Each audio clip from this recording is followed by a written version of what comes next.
Le invito a que se acerque a conocer al sorprendente Jesús del Evangelio de San Marcos en el nuevo curso que impartirá un servidor a partir del miércoles 23 de enero y será todos los miércoles a las 6:30 de la tarde en la parroquia de Santo Tomás Moro y San Juan Pablo II en la Colonia Florida.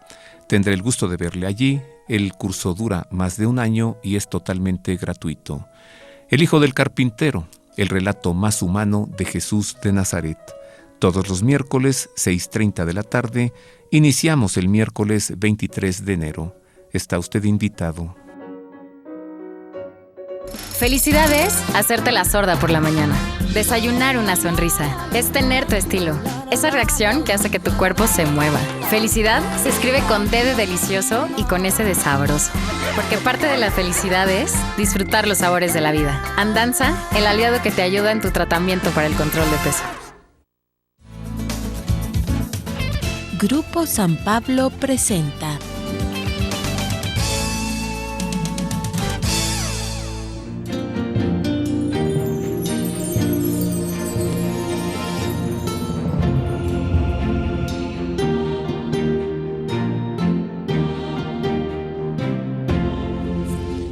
Estamos hoy muy contentos en este programa Ver y Creer porque estamos hablando sobre la doctrina de la fe.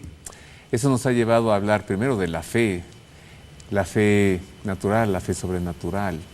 Nos ha llevado a hablar de la doctrina y estoy platicando tan gratamente con el padre Rogelio Alcántara, director de la Comisión para la Doctrina de la Fe de la Arquidiócesis Primada de México. Él desde hace 10 años tiene a su cargo la doctrina de la fe en la Arquidiócesis de México. Entonces, ¿la doctrina? Estábamos explicando justamente la doctrina, no podemos hablar de doctrina, transmisión y catequesis.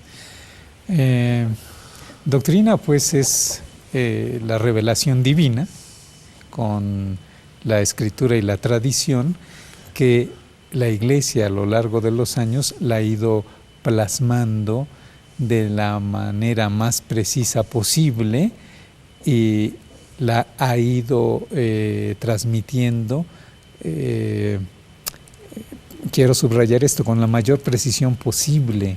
A esto se le llaman dogmas. Ajá. Es decir, un dogma es la declaración de una verdad que se redacta de la manera más precisa para que a través de esta verdad declarada podamos conocer de la mejor manera el misterio que está detrás de ella. Entonces, ¿por qué será que hay una expresión coloquial que dice, esta es la sana doctrina? ¿No podría haber insana doctrina?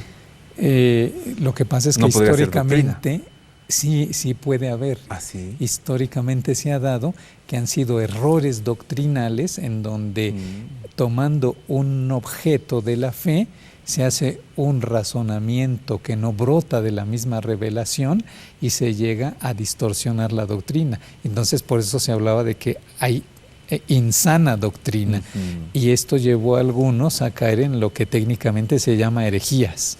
Es decir, algunas afirmaciones sobre la fe que defendían tal vez no de mala fe, sino simplemente por no haber o por no entender o por querer explicar inadecuadamente el misterio del que se trataba. Por ejemplo, las verdades sobre Cristo y estas verdades sobre Cristo que fueron clarificándose en los primeros concilios para decir cómo es que Cristo es Hijo de Dios y al mismo tiempo es verdadero hombre, es decir, que tiene naturaleza divina y naturaleza humana, pero que están unidos en una sola persona, que es la persona del Verbo encarnado. Entonces, esta segunda persona de la Trinidad, el Hijo, decimos un solo Dios, el Hijo, pero persona divina con naturaleza divina y naturaleza humana, verdadero Dios y verdadero hombre. Para poder llegar a expresar de una manera precisa el ser de Jesucristo, tuvo que haber un proceso de reflexión, de discusión y que se cristalizó en lo que llamamos los concilios. Ajá. El primer concilio, el concilio de Nicea, en el año 325, que declara la consubstancialidad del Hijo de Dios encarnado, que es de la misma sustancia del Padre y por tanto que es verdadero Dios. O por ejemplo, los dogmas o las verdades sobre Cristo que llegan a plantearse la relación con la Virgen María y que por tanto para explicar quién es el Hijo van a estudiar también quién es la Madre. Se declara, por ejemplo, el primer dogma de fe sobre María, es decir, la primera verdad que hemos de creer como revelada de María, en el año 431 en el Concilio de Éfeso. Y se proclama allí que María es Madre de Dios. Y esto, por un lado, por la reflexión teológica que ya venía habiendo sobre el Hijo y sobre la declaración dogmática sobre el Hijo.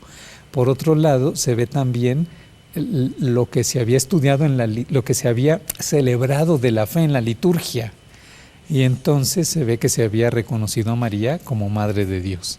Se ve cuáles serían los fundamentos bíblicos y luego se ven los razonamientos teológicos.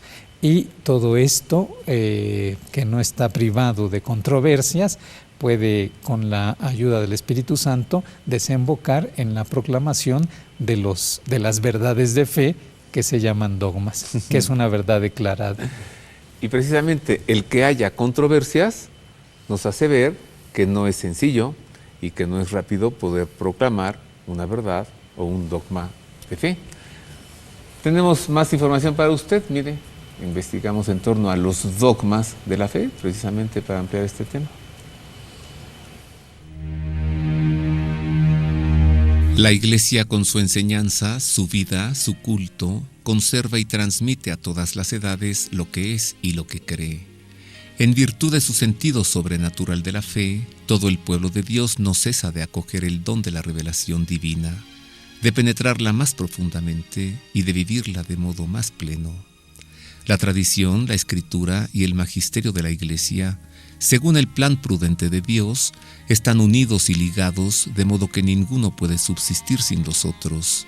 Los tres, cada uno según su carácter, y bajo la acción del único Espíritu Santo, contribuyen eficazmente a la salvación de las almas. El magisterio de la Iglesia ejerce plenamente la autoridad que tiene de Cristo cuando define dogmas, es decir, cuando propone de una forma que obliga al pueblo cristiano a una adhesión irrevocable de fe, verdades contenidas en la revelación divina, o también cuando propone de manera definitiva verdades que tienen con ellas un vínculo necesario. Existe un vínculo orgánico entre nuestra vida espiritual y los dogmas. Los dogmas son luces en el camino de nuestra fe, lo iluminan y lo hacen seguro. De modo inverso, si nuestra vida es recta, nuestra inteligencia y nuestro corazón estarán abiertos para acoger la luz de los dogmas de la fe. Los vínculos mutuos y la coherencia de los dogmas pueden ser hallados en el conjunto de la revelación del misterio de Cristo. Existe un orden o jerarquía de las verdades de la doctrina católica, puesto que es diversa su conexión con el fundamento de la fe cristiana. Ya ve usted más información en torno a la doctrina de la fe. Esto que usted acaba de escuchar, pues nada más es lo que dice el Catecismo de la Iglesia Católica. Y este catecismo, Padre Rogelio, es como el vademecum de la fe. Podemos decir que sí, es el compendio de las verdades de fe explicadas. Es un tesoro para la Iglesia de nuestros días. Sí, ¿verdad? Claro, porque dividido en 4 partes, la primera parte habla expresamente de estas verdades de la fe a partir del credo y las va explicando una por una, dando las razones teológicas que la Iglesia ha creído para que nosotros las podamos comprender. Por eso decimos que el credo es la profesión de nuestra fe. Digo a lo que me he adherido, como comenzábamos el programa hoy, ¿no?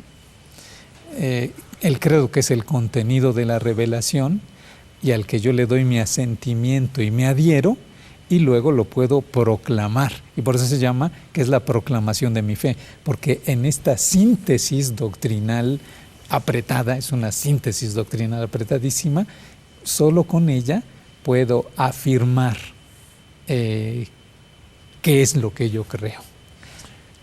¿Y qué tal esta expresión? La fe no es solo creer, sino es actuar en consecuencia de aquello en lo que se cree. Sí, porque justo retornando al catecismo, la fe, por un lado, son estas verdades que se me proponen para creer y a las que yo asiento y me adhiero, pero por otro lado, de estas verdades de fe brota un estilo de vida. Y ese estilo de vida que tiene que ser en consecuencia a estas verdades, y es lo que se llama la moral católica o la moral que brota de la fe. Y en ese sentido, mi vida tiene que estar adecuada a la fe. Por tanto, yo creo, es un acto de mi entendimiento y de mi voluntad, y luego yo vivo lo que creo, y es un acto que implica toda la vida humana. Pero el catecismo va todavía más. Ajá. Porque no solamente creo y vivo lo que creo, sino que tengo que celebrar lo que creo. Y ahí entra la liturgia de la Iglesia, especialmente los sacramentos. Y luego, además de creer y de vivir y de celebrar, tengo que tener una relación íntima con este Dios al que creo, y es la parte de la oración que explica maravillosamente el catecismo a partir del Padre Nuestro. Y en toda esta plataforma, ¿dónde entra cuando una persona que cree tiene una conducta que se sale de la moral y entonces tiene un reclamo? ¿Es una culpa? ¿Es un pecado?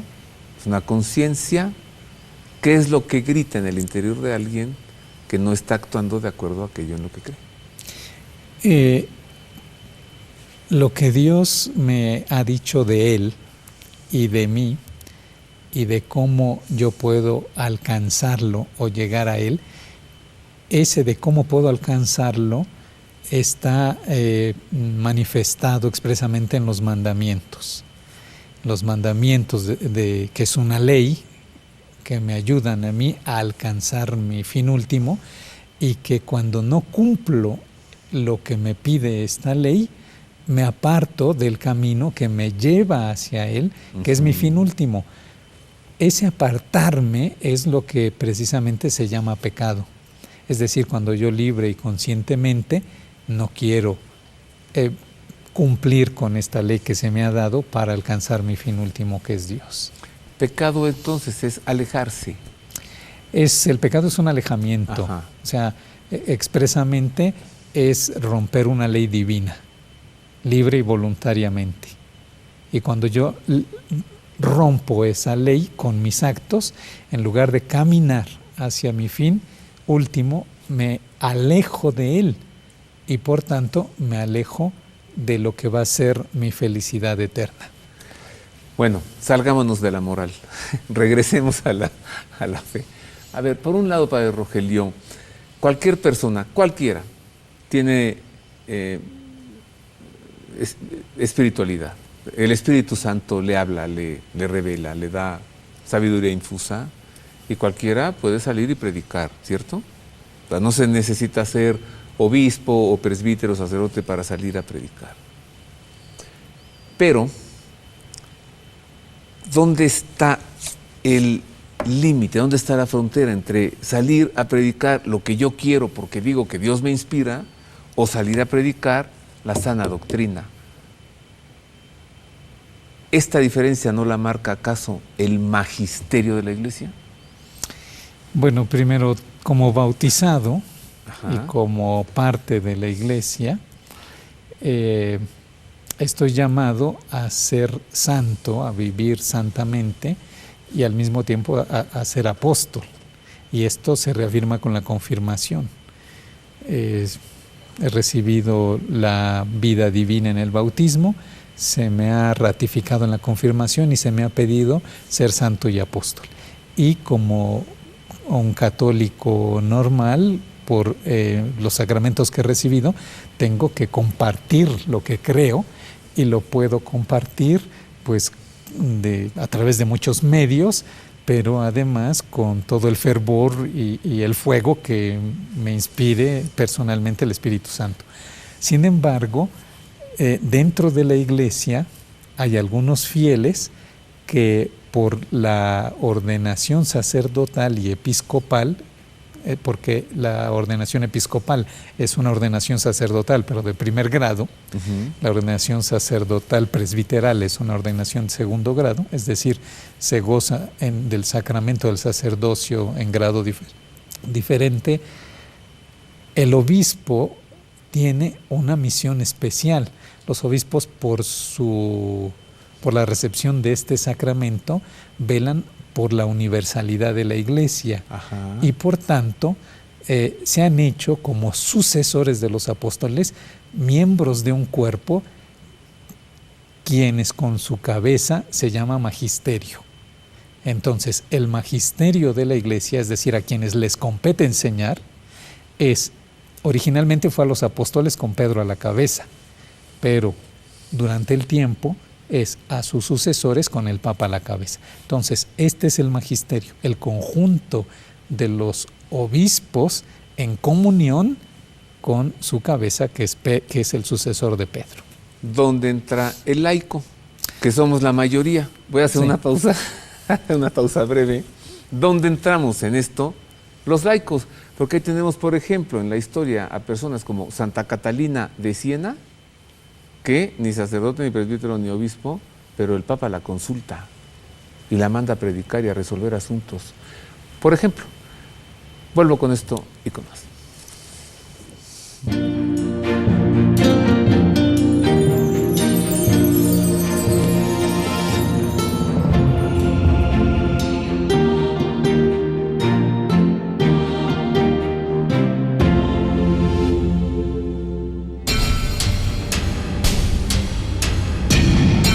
Universidad Pontificia de México.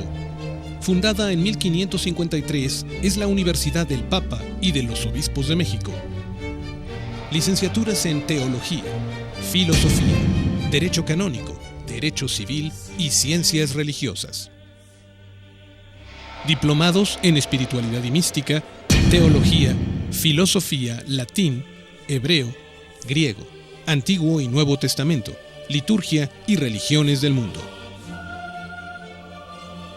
Taller para grupos litúrgico-musicales. Informes en www.pontificia.edu.mx o al 5573 0600.